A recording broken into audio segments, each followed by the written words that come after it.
Well, with millions of listens, Steph, Claire Smith and Laura Henshaw changing the way Aussies think about health and fitness. Their popular podcast, along with personalised programs and community events, are helping you stay in shape and feel good while doing it.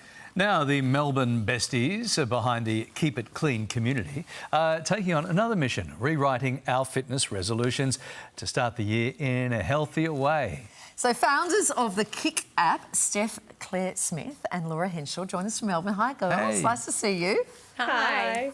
Steph, reports say that as many as 4 out of 5 Aussies have made a resolution to lose weight or maybe change their body in some way. As someone who works in the fitness industry, is that number concerning to you?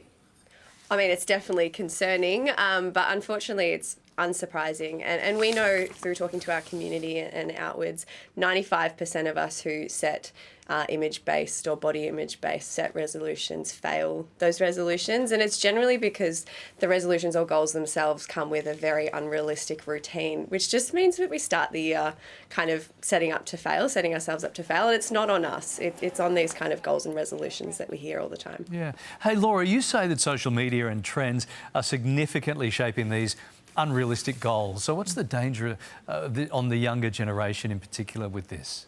Oh, absolutely. And the stats are really, really scary. I mean, I don't think anyone would be surprised to find out that the rise of eating disorders is linked to social media. The Butterfly Foundation released a report, a research study last year that came out with really, really scary stats. So the incidence of eating disorders within young people between 10 to 19 years of age has almost doubled in the last decade at a rate of 86%, which is so, so scary. Yeah, those tweens, they're right in that danger zone, aren't they, Steph? There's also, at the other end of the scale, the growing bounce-back culture to contend with. You're pregnant with bub number 2. Have you experienced those pressures? When I say bounce back, like bounce back from having a baby?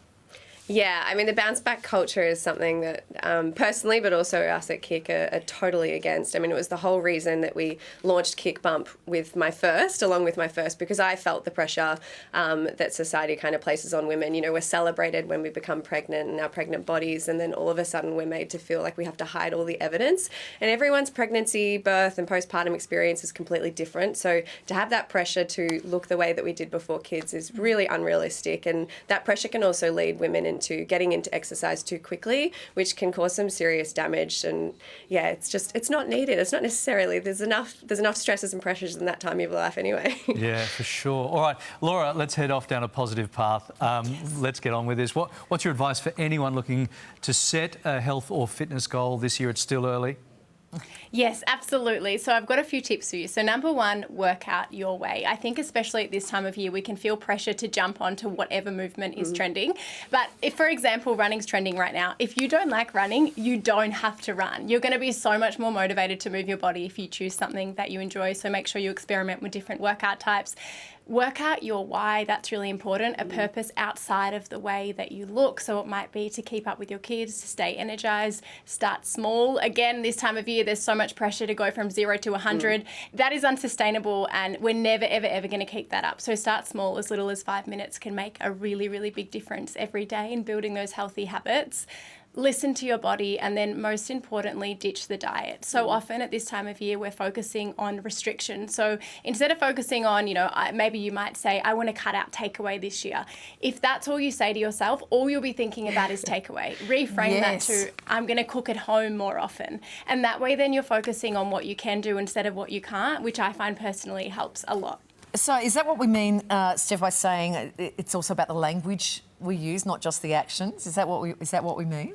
100%, 100%. I think everyone can kind of relate, unfortunately, to the food noise that goes on. Maybe you've, eaten something that people have demonised before, and then you've thought, I shouldn't have eaten that. Kylie just had a snake. I loved that. No, I saw that and I loved that. I mean, I can imagine with the early mornings the sugar kick would be necessary, and I don't think that any guilt should be felt for that. I mean, everything in moderation, and it is about flipping that mindset. And it's important not just for us internally, but for the people around you too. We've heard so much from our community that unfortunately a lot of that food noise hasn't just come from society and the media and stuff, but maybe at home hearing their mums talk about their bodies in certain ways and dieting and etc. So it's about the people around you being supportive. I supported you by taking the snake out of you, Matt. Guys, so lovely to talk to you. Great information, and we'll talk to you again shortly, yeah? Thanks, You too. guys. Bye. Thanks, guys. Steph, See thanks, ya. Laura.